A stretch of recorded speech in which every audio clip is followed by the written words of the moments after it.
Hello students, today we are going to start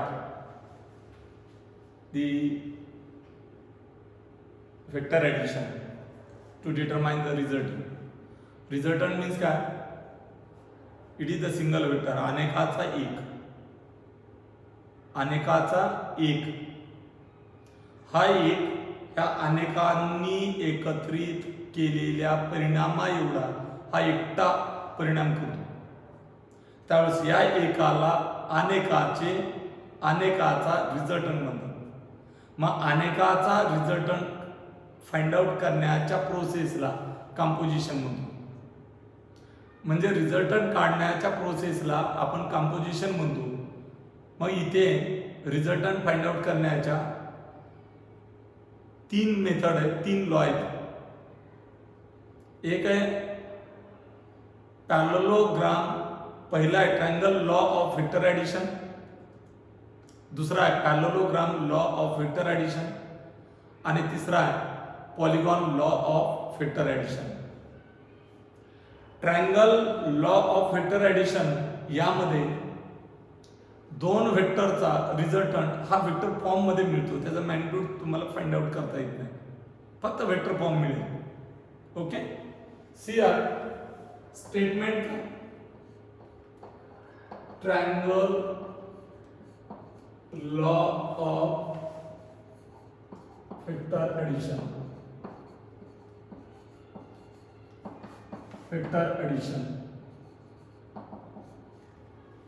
मला सांगा, या ठिकाणी मी राऊंड काढतो असा, समजा असा गेलो असा.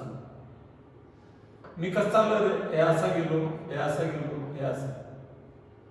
मग अँटी क्लॉकवाईज झालं ना हे असं. इथून असा पुढे गेलो, तिथून तसाच पुढे गेलो, तिथून पुढेच चाललोय, वापस नाही येत. याला म्हणतात सेम ऑर्डर. हे तिन्ही कसे सेम ऑर्डर. हे तिन्ही कसे सेम ऑर्डर. समजा मी या ठिकाणी इथून असा गेलो, हा असा गेलो आणि असा गेलो. हे तिन्ही देखील असे सेम ऑर्डर. पण समजा या ठिकाणी हा इथून असा, इथून इथं गेल्यानंतर हा असा, आणि या ठिकाणी इकडनं इकडे येण्याऐवजी हा इकडनं इकडे गेला. तर मला सांगा, मी समजा याच्यानुसार मी चालत राहिलो. ओके, कशानुसार?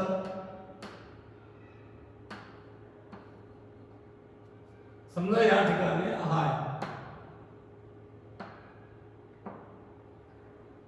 याच्यानुसार मी चालत राहिलो. या ठिकाणी हा आहे, हा असा, हा इथून असा चालत राहिला असं. हा असाच पुढे गेला. समजा ही दिशा असती, त्याच्याऐवजी तो अशी दिशा असती तर असा. म्हणजे कसा फिरतोय? Anti clockwise. आणि या बाणानुसार जर गेलो मी, हे असा तर हे क्लॉकवाईज. म्हणजे ही डायरेक्शन काय दाखवते? क्लॉकवाईज. आणि याची ही काय दाखवते? Anti clockwise. या बाणानुसार गेला तर अँटी क्लॉकवाईज जातो, आणि या बाणानुसार फिरला तर क्लॉकवाईज. मग या लाईनची डायरेक्शन या दोघांच्या कसे येते? अपोजिट ऑर्डर आहे. आणि या दोघी कशा? Same order. या लाईनची समजा मी नाव देतो ए बी सी. ए बी आणि बी सी सेम ऑर्डर आहे, अँटी क्लॉकवाईज. आणि ए सी कशी? अपोजिट ऑर्डर आहे. कन्सिडर करा, समजा या ठिकाणी आहे, या बाणानुसार गेलात तर तुम्ही डायरेक्ट सी ला पोहोचता. आणि या डायरेक्शन नुसार गेलात, इकडनं इथपर्यंत गेलात आणि इथून म्हणतो इथं जा. म्हणजे हेतू साध्य काय होतं? या दोन रस्त्याने सी लाच पोहोचता आणि या एका रस्त्याने सी लाच पोहोचता. म्हणजे हा एक जो रस्ता आहे तो या दोन रस्त्या एवढंच काम करतोय ना, असं गेला सी ला पोहोचतात, असं गेला सी ला पोहोचतात, हेतू साध्य सेम आहे. पण हा एकटा ए पासून सी ला पोहोच करतो आणि हे दोघं ए पासून सी ला जाताना A to B B to C. म्हणजे ए बी ए पासून बी पर्यंत गेला आणि बी पासून सी पर्यंत गेला. म्हणजे कुठे पोहोचलात? ए पासून starting point A, end point C. तुमचा starting point A, end point C. म्हणजे तुम्ही कुठं पोहोचलात? ए पासून निघालात सी पर्यंत पोहोचलात या रस्त्याने. आणि एक जण मात्र डायरेक्ट ए कडून सी कडेच गेला. मग ए कडून सी कडे डायरेक्ट गेला, तोही सी ला पोहोचला. ए पासून बी ला गेला, बी पासून सी ला गेला, ए बेरीज आहे. हे दोन्ही इक्वलच आहेत. तुम्ही कुठे पोहोचतात? सी लाच पोहोचतात, बरोबर. आणि आपल्याला हेच शिकायचं. हा एकटा या दोघांचा रिझल्टंट, याला म्हणतात triangle law of vector addition. आपण या ठिकाणी पाहणार आहोत. आता सेम ऑर्डर कळली तुम्हाला. जसं तसं तसं तसंच पुढे चालायचं आहे, तसंच पुढे चालायचं, मध्ये वळायचंच नाही. दिशा अशी बदलायची नाही. त्यावेळेस त्याला सेम ऑर्डर म्हणायचं. मग ती अँटी क्लॉकवाईज असेल किंवा क्लॉकवाईज असेल. आणि हा एक अपोजिट ऑर्डर आहे. मग ट्रायंगल लॉ मध्ये मी सांगतोय, ट्रायंगल लॉ मध्ये दोनची सेम डायरेक्शन असेल आणि एकची त्या दोघांच्या विरुद्ध असेल, मग तो एक त्या दोघांचा रिझल्टंट असेल. ओके, समजलं? तो एक त्या दोघांचा रिझल्टंट असेल, समजलं? पण त्या एकट्याची दिशा ऑर्डर त्या दोघांच्या अपोजिट असेल. दोघं अँटी क्लॉकवाईज असतील तर एक क्लॉकवाईज असेल, दोघं क्लॉकवाईज असतील तर एक अँटी क्लॉकवाईज असेल. लक्षात आलं? मग या ठिकाणी पहा किती वेक्टर दिले. समजा 2 दिले तुम्हाला, समजा 2 दिले. आता माझ्याकडे फॅसिलिटी, त्यामुळे मी काही कशी डायग्राम उचलून काढता येते. हा एक वेक्टर आहे आणि हा एक वेक्टर आहे. त्याला बाण आहेत पहा. या ठिकाणी हा वेक्टर पी, याला नाव देतो मी, आणि हा वेक्टर क्यू आहे. या बाणाची लांबी, या बाणाची लांबी लेंथ ऑफ एरो या वेक्टर पी चं मॅग्निट्यूड रिप्रेझेंट करते. मॉड ऑफ वेक्टर पी किंवा पी रिप्रेझेंट करते, म्हणजे ही लांबी. आणि हे बाणाचं टोक हे रिप्रेझेंट काय करतं? त्याची डायरेक्शन, पुढे चाललाय राईटला. याची लांबी रिप्रेझेंट काय करते? क्यू किंवा mod of vector Q magnitude. आणि हे बाणाचं टोक रिप्रेझेंट करतं डायरेक्शन, बरोबर आहे? आता मला सांगा दोन्ही वेक्टर सेम डायरेक्शनला आहेत का रे? नाही, डिफरंट डायरेक्शन. हा इकडे चालला, हा इकडे चालला. दोन्हीचे मॅग्निट्यूड सारखेच का? नाही, कमी जास्त असू शकतात, डिफरंट असू शकतात. मग या दोघांचा रिझल्टंट काढायचा, बरोबर? मग मला सांगा, मी हा असाच उचलून घेतला, कॉपी पेस्ट करून, हे कॉपी पेस्ट, तुम्हाला तेवढी लांबी आणि डायरेक्शन बदलायला नाही. मग हा इथं मांडला, इक्वल आहे की नाही? येस. आपल्या डेफिनेशन इक्वलची काय? Magnitude same, direction same. हे मॅग्निट्यूड सेम, डायरेक्शन सेम. तुम्ही म्हणता हा वरून चालला, हा खालून चालला, डायरेक्शन सेम आहे बाळांनो. डायरेक्शन सेम असेल तर त्याच्यातला अँगल किती असतो? 0. पॅरललचा अँगल किती? 0. हा इथं मांडला, सेम आहे. हा इथं मांडला, इक्वल आहे. हा इथं मांडला, मग मी इथं मांडतो. हा कोण आहे? Vector P. हा कोण आहे? Vector P. ही काय? वेक्टर पी ची मॅग्निट्यूड. याला नाव देतो मी A B. Okay, A B. या वेक्टरचा इनिशियल पॉइंट कोणता? ए. फायनल पॉइंट कोणता? बी. इनिशियल पॉइंट कोणता ए, टर्मिनल पॉइंट कोणता बी, हेड कोणतं बी, टेल कोणतं ए, असे नाव पाहिले तर कोणताही अगोदर घेऊ शकता. मी अगोदर वेक्टर पी काढलाय एका साईडने. आता दुसरा वेक्टर कोणता क्यू आहे. पहिल्याचा शेवट दुसऱ्याचा स्टार्ट असला पाहिजे. काय म्हणलं मी, पहिला वेक्टर जो घेतलाय तुम्ही, समजा क्यू घेतला तर क्यू घ्या, पी घेतला तर अगोदर पी घ्या, दोन्हीपैकी कोणताही एक घेताय. मी पी घेतला.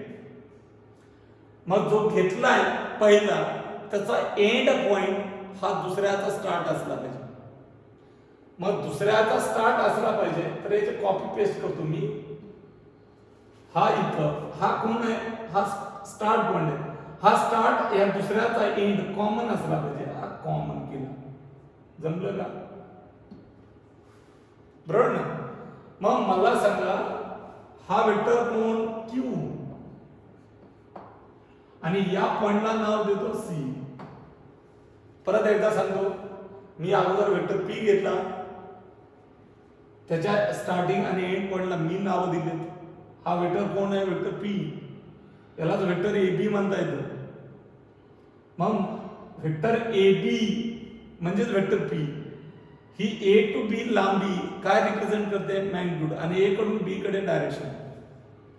बी टू सी लांबी ही क्यू चा मॅग्निट्यूड रिप्रेझेंट करते, आणि बी कडून सी कडे ही डायरेक्शन. ट्रायंगलला ट्रायंगलला ट्रायंगलला किती साइड असतात, 3. मग आणखी एक साइड राहिली ना.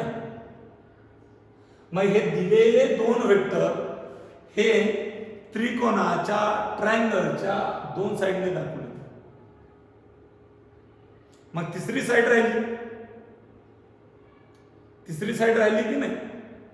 मग तिसरी साइड या दोघांचा रिझल्टंट वेक्टर रिप्रेझेंट करते. काय रिप्रेझेंट करते, रिझल्टंट वेक्टर. मग तिसरी साइड जर या दोघांचा रिझल्टंट वेक्टर रिप्रेझेंट करत असेल तर या ठिकाणी हा स्टार्टिंग पॉइंट आहे पहिल्यात, आणि हा एंड पॉइंट आहे दुसऱ्यात. हे अँटी क्लॉकवाईज आहे.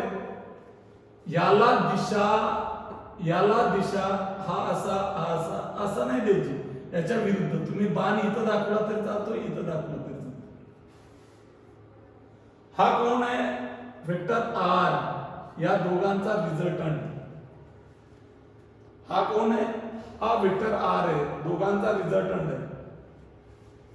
दोघांचा रिझल्टंट आहे तो, बरोबर ना. हा दोघांचा रिझल्टंट आहे. मग मला सांगा आता ट्रायंगल पूर्ण झालं की नाही. मग दोन वेक्टर त्याचं मॅग्निट्यूड आणि डायरेक्शन हे रिप्रेझेंटेड कशाने केले, ट्रायंगलच्या 2 side taken in same order. आणि रिझल्टंट वेक्टर हा त्या ट्रायंगलच्या उरलेल्या साइडने रिप्रेझेंट केलाय. आणि कुठून कुठे डिरेक्ट आहे, directed from starting point of first vector to the end point of second vector. अशी दिशा आहे कुणाची, रिझल्टंटची. Okay, see R. मग मला सांगा स्टेटमेंट काय, 2 वेक्टर्स represented in magnitude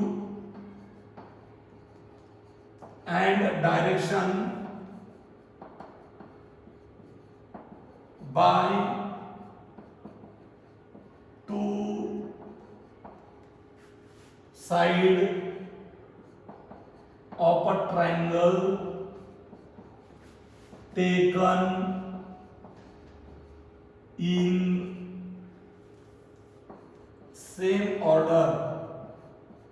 बरोबर ना, सेम ऑर्डर. दोन वेक्टर त्यांचं मॅग्निट्यूड आणि डायरेक्शन कशाने रिप्रेझेंट केलंय? दोन साइडने ट्रायंगलचे. आणि डायरेक्शन कसं घेतलं? Same order, taken in same order. पण हे टेकन इन सेम ऑर्डर म्हणजे ओढून ताणून मी दिशा बदलल्या नाही. जी दिशा आहे तीच दिशा दिली, जी दिशा आहे तीच दिली. ओके. त्या दोघांचा resultant then their resultant vector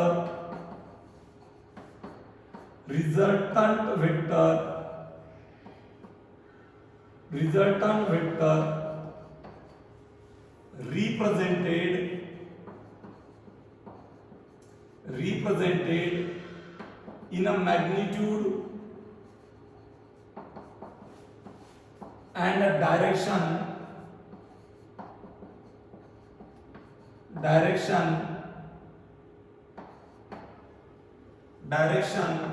by remaining, आता एकच राहिली ना, remaining side of a triangle.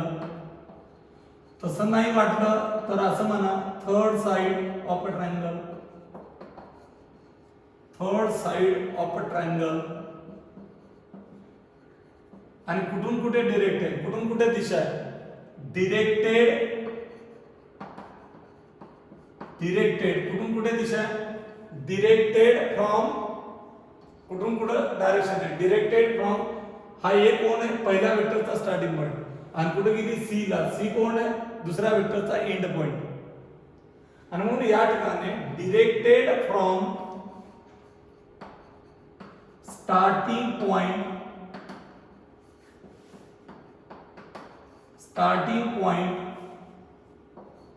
of a first vector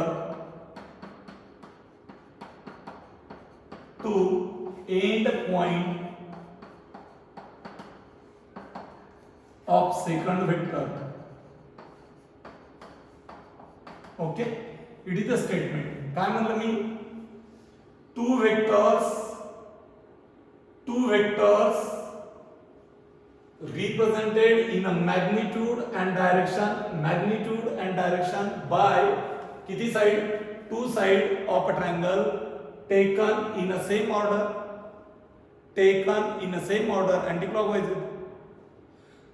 Then their resultant, या दोघांचा रिझल्टंट म्हणजे एक, दोघांनी एवढं काम करणारा कोण?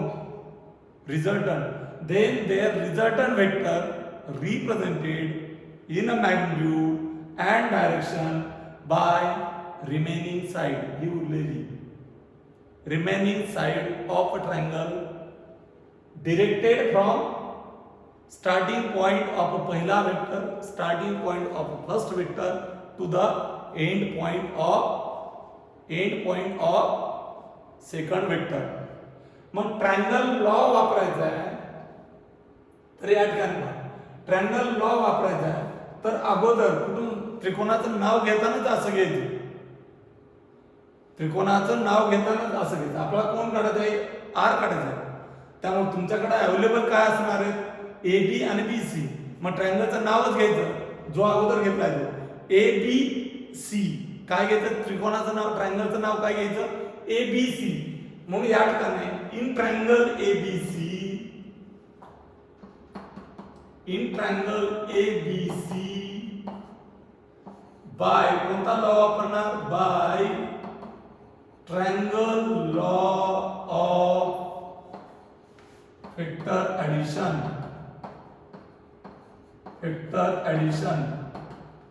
बरोबर. मग रिझल्टंट कोण आहे तो? ए बी सी मधला. कुठून स्टार्ट झाला? ए. कुठे गेला? बी ला. नंतर बी टू सी. आणि दुसरा रस्ता तुम्हाला डायरेक्ट ए टू सी. मग हा ए सी रिझल्टंट आहे. बघा तुम्ही डायग्राम मध्ये ए सी कोण आहे? रिझल्टंट आहे. ए बी आणि बी सी दोन वेक्टर आहेत. मग या ठिकाणी ए सी वेक्टर ए सी पहिला आणि शेवटचा इज इक्वल टू कुठून कुठे जाणार? ए पासून सी ला जायचं तुम्हाला. मग A B vector A B plus B C आणि it is the triangle one. मग वेक्टर ए सी कोण आहे रे? वेक्टर आर नाव दिलंय, दॅट इज द रिझल्टंट. आणि वेक्टर ए बी कोण होता? Vector P. आणि हा कोण आहे? Vector Q. मग मला सांगा, या दोन वेक्टरचा बेरीज केली, उत्तर काय आलं? वेक्टर. कोणत्याही वेक्टरला काय असते? कोणत्याही वेक्टरला काय असते? मॅग्निट्यूड. बरोबर ना? म्हणजे किंमत. आणि दुसरं काय असतं? डायरेक्शन, म्हणजे दिशा. मग तुम्हाला याच्यात मॅग्निट्यूड काढता येत नाही ट्रायंगल लॉ ने. काय भेटलं? वेक्टर फॉर्म भेटलाय. काय भेटलाय? Vector form भेटलाय. आणि म्हणून दोन वेक्टर जर असतील, त्यांचा रिझल्टंट वेक्टर काढताना ट्रायंगल लॉ नुसार vector R is equal to vector P plus vector Q. काय म्हणलं मी? Vector P plus vector Q. समजलंय? परत एकदा स्टेटमेंट. किती वेक्टर दिले तुम्हाला? दोन. कोणता अगोदर घ्यायचा? कोणताही घेतला तरी चालतो, कोणताही घेतला तरी. डायरेक्शन बदलते का? पहा बघा तुम्ही, मी अगोदर हा घेतो, समजा कन्सिडर करा, हा घेतो, हा अगोदर घेतला, हा फर्स्ट घेतला आणि हा सेकंड घेतला. पहिल्याचा एंड, दुसऱ्याचा स्टार्ट केला. मग मला सांगा, मी याला नाव देतो, हा ए, हा बी आणि हा सी. मग रिझल्टंट काय असेल? ए सी. बरोबर तेवढाच लांब असला पाहिजे, दिशा तीच असली पाहिजे. मग मी यालाच कॉपी पेस्ट करतो. बरोबर जुळतोय का पाहू आपण? जुळलाच पाहिजे. जुळतोय का पाहू? जुळलाच पाहिजे. जुळला का रे? जुळला. मग मला सांगा, याचा अर्थ काय? याची डायरेक्शन, याची डायरेक्शन आणि लांबी कशी? सेम. मग याचा अर्थ मॅग्निट्यूड आणि डायरेक्शन सेम राहत असेल तर कोणता अगोदर घ्यायचा? कोणताही घेतला तरी चालतो. पी अगोदर घेतला, आर मिळाला. क्यू अगोदर घेतला, आर मिळाला. हा आर म्हणजे तोच आहे ना. मी आता तुम्हाला दाखवलं कॉपी पेस्ट करून.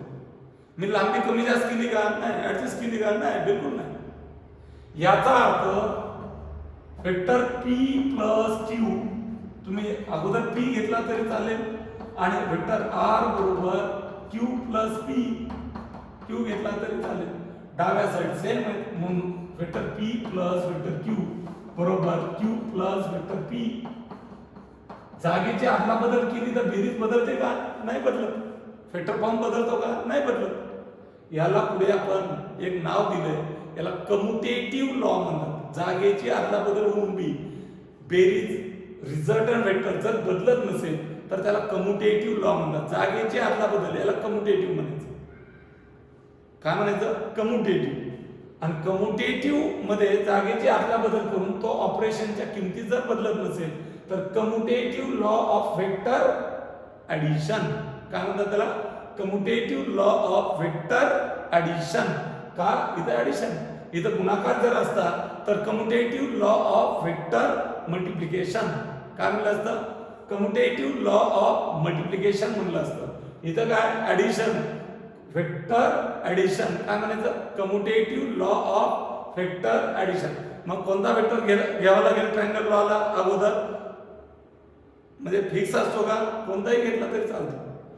जो पहिला घेतात त्याचा एंड दुसऱ्याचा स्टार्ट असला पाहिजे आणि remaining side represent the resultant vector. आणि त्याची दिशा कुठून असते? पहिल्या वेक्टरच्या स्टार्टिंग टू दुसऱ्या वेक्टरचा end point. Directed from starting point of first vector to the end point of second vector. End point of second vector. Okay, we can stop here. सर्वात महत्त्वाचं मला एक सांगायचे तुम्हाला, आपले फाउंडेशन वाले तसेच 26 तारखेपासूनच कोचिंग फाउंडेशनच्या बीड मधल्या बंद झाल्या असतील.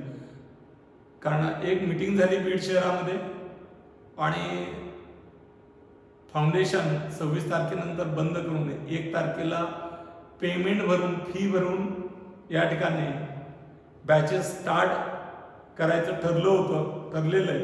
एका दुसऱ्या कोचिंगवाल्याने जर फाउंडेशन चालू ठेवली असेल तर ती कदाचित चूक असेल. ते असोसिएशन म्हणजे संघटना कदाचित त्याच्यावरती कार्यवाही करेल. पण कोचिंग असोसिएशनमध्ये ठरल्याप्रमाणे 26ला बंद करून 1 तारखेला स्टार्ट करायचं होतं. तुम्हाला 1.5 ते 2 महिने आम्ही 1.5 महिना जवळपास मला असं वाटतं मी फाउंडेशन फ्रीमध्ये चालवलं होतं.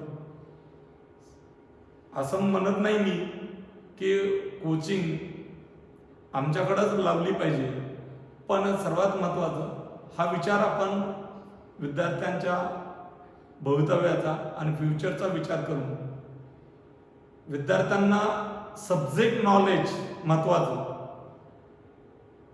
किती गंमत करून घेतली जाते, किती टाइमपास केला जातो, याच्यापेक्षा विषयाचं नॉलेज आपल्या पाल्याला, आपल्या विद्यार्थ्याला, मुलांना कुठं भेटते हे महत्त्वाचं. आणि त्याच्यामुळं विद्यार्थ्यांनी देखील हा विचार केला पाहिजे की आपला सब्जेक्ट नॉलेज, आपल्या टीचिंग, त्या टीचिंगची डेप्थ किती ही खूप महत्त्वाची आहे. कन्सेप्ट क्लिअर होतात की नाही, कशा पद्धतीने सांगितलं जातं, हे ऑफलाईन असेल, डायरेक्ट टीचिंग असेल, फेस टू फेस, त्यावेळेस तर आणखी फरक पडतो. पण मी 1.5 महिना झालं आपल्या व्हिडिओच्या माध्यमातून सोपं करून तुमच्यापर्यंत पोहोचण्याचा प्रयत्न केला. तुम्हाला समजेल या पद्धतीने मी शिकवायचा प्रयत्न केला. तुम्ही जर रेग्युलर माझे पिरियड केलेले असतील, व्हिडिओ पाहिलेले असतील, तर मला असं वाटतं कन्सेप्ट हे क्लिअर होतात. आणि याच्याही पेक्षा ऑफलाईन ज्यावेळेस सुरू होईल त्यावेळेस आणखी तुम्हाला ते कन्सेप्ट क्लिअर होतील. माझ्या कोचिंग क्लासने सक्सेस अकॅडमी याचा ॲप सुरू झालं आहे. त्यामुळे 1 तारखेपासून आम्ही ॲप थ्रू ऑनलाईन, त्याबरोबरच तुम्हाला लिंकही दिल्या जातील. त्या ठिकाणी तुम्हाला ॲपवरती व्हिडिओ तुमच्या स्टडी मटेरियलमध्ये तुमच्या बॅचनुसार तुम्हाला त्या ठिकाणी पाहता येतात. त्याची टोटल फी एका विषयाची 16,000 रुपये ठेवलेली. त्यामध्ये इन्स्टॉलमेंट केलेल्या आहेत. पहिली इन्स्टॉलमेंट कमीत कमी एका विषयाची 6,000 रुपये फी ही ट्रान्सफर करायची. ॲपवरती IFC कोड आणि बँक अकाउंट नंबर दिलाय आणि त्याची पोच ग्रुपमधून बाहेर पडू नका. ज्यांना ॲडमिशन घ्यायचे त्यांनी त्याची पोच पावती, ट्रान्सफर झाल्याचे प्रूफ ज्यावेळेस तुम्ही व्हॉट्सअप ग्रुपवरती किंवा कॉल करून आम्हाला आमच्या वैयक्तिक नंबरवरती किंवा ग्रुपवरती सेंड केला तर तुम्हाला बॅच कोड ट्रान्सफर केला जातो. तोपर्यंत तुम्हाला इथलं मटेरियल पाहता येत नाही किंवा व्हिडिओ दिसत नाही किंवा ऑनलाईन लेक्चर तुम्हाला पाहता येत नाही. कसलंच काही या ठिकाणी पाहता येत नाही. शेवटी आमचंही याच्यावरती चालतं. त्यामुळं कुठंतरी सिक्युरिटी म्हणून या पद्धतीचं चालतं. आम्ही 1.5 महिना फ्री ऑफ कॉस्ट देण्याचा प्रयत्न केला. तुम्हाला सवय लावण्यासाठी नाही. मुलं एकतर एक्झामचं असं डिस्टर्बन्स झाले आणि त्याच्यानंतर आम्ही फाउंडेशन ऑफलाईन चालू होत असतात, पण ते कोविड-19 यासारख्या व्हायरसच्या सर्व जग बेजार आहे. त्यामुळं आपणही त्याच्यात बेजार आहे, पालक बेजार आहे, विद्यार्थी बेजार आहेत, आम्ही कोचिंगचे टीचर बेजार आहेत. कारण आम्ही बेजार म्हणजे आम्हाला आपल्या मुलांना डायरेक्ट टीचिंगची सवय होती आत्तापर्यंत.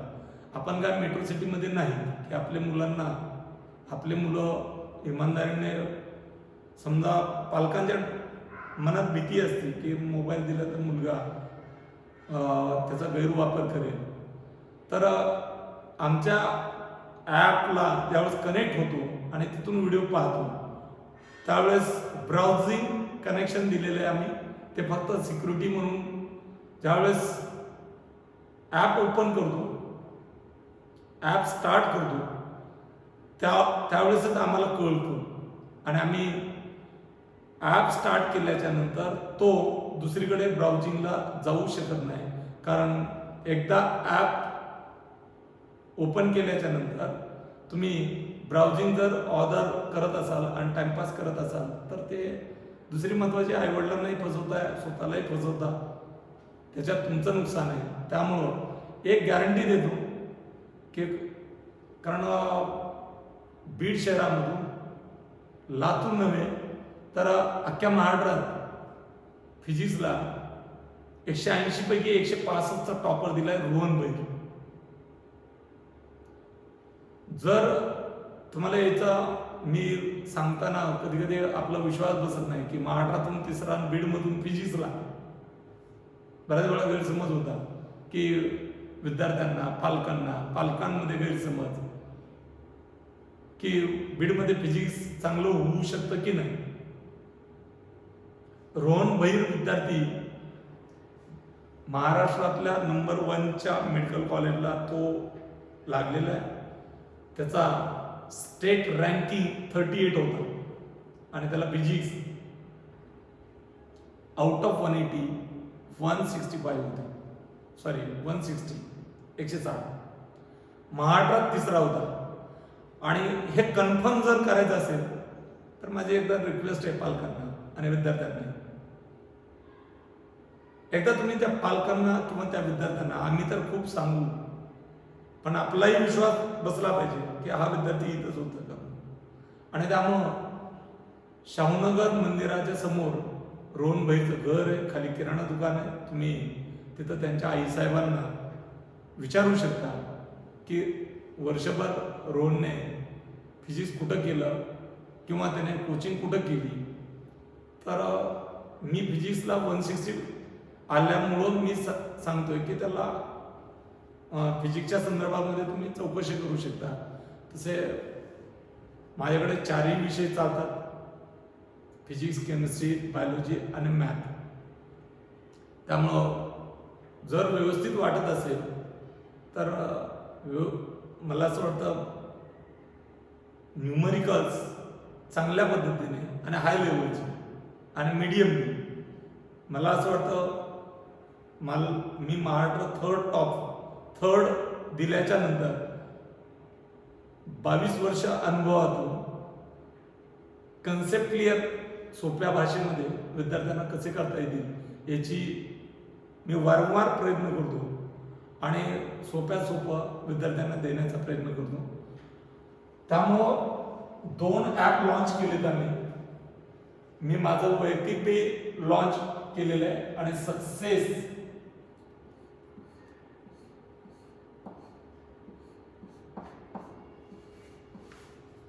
अकॅडमी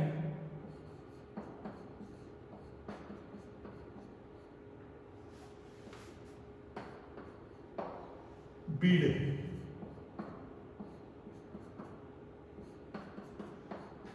हे एक ॲप आहे आमचं. आणि दुसरा ॲप आहे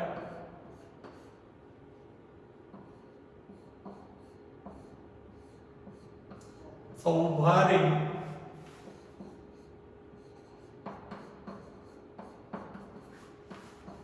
फिजिक्स क्लासेस.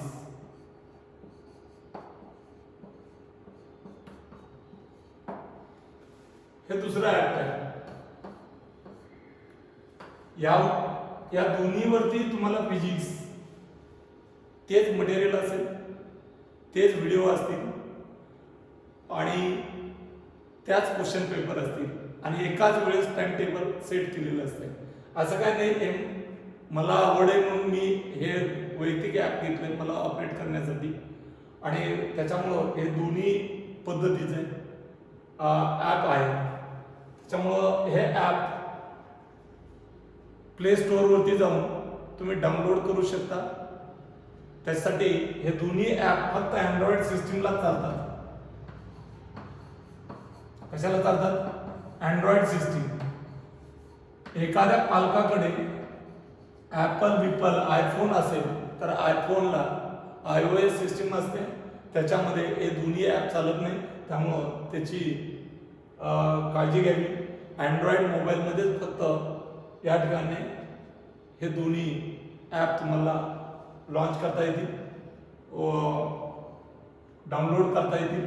दुसरी गोष्ट माझी एक रिक्वेस्ट राहील पालकांना, सर्व पालकांना, की प्रत्येकाने ईमेल ID तयार करून घ्यावं. कारण ईमेल ID वरती तुमच्या ईमेल आय डीवरती कंटिन्यू आम्ही कॉन्टॅक्टमध्ये राहतो. त्यामुळे ईमेल आय डी एखाद्या नेटवरून स्वतःचा करून घ्यावं. त्याशिवाय अँड्रॉइड तुमच्या या ॲपला लिंकिंग करता येत नाही. त्याशिवाय तुम्हाला तिकडं दिसत नाही. ईमेल आय डी तुमच्या मोबाईलमधून केला तरी चालतो. तिथली तिथं तुम्ही ईमेल तयार करू शकता. तो ईमेल आय डी टाकावा लागतो. ईमेल आय डी टाकला तर मेलही आम्ही पाठवत राहतो. Okay, we can stop here.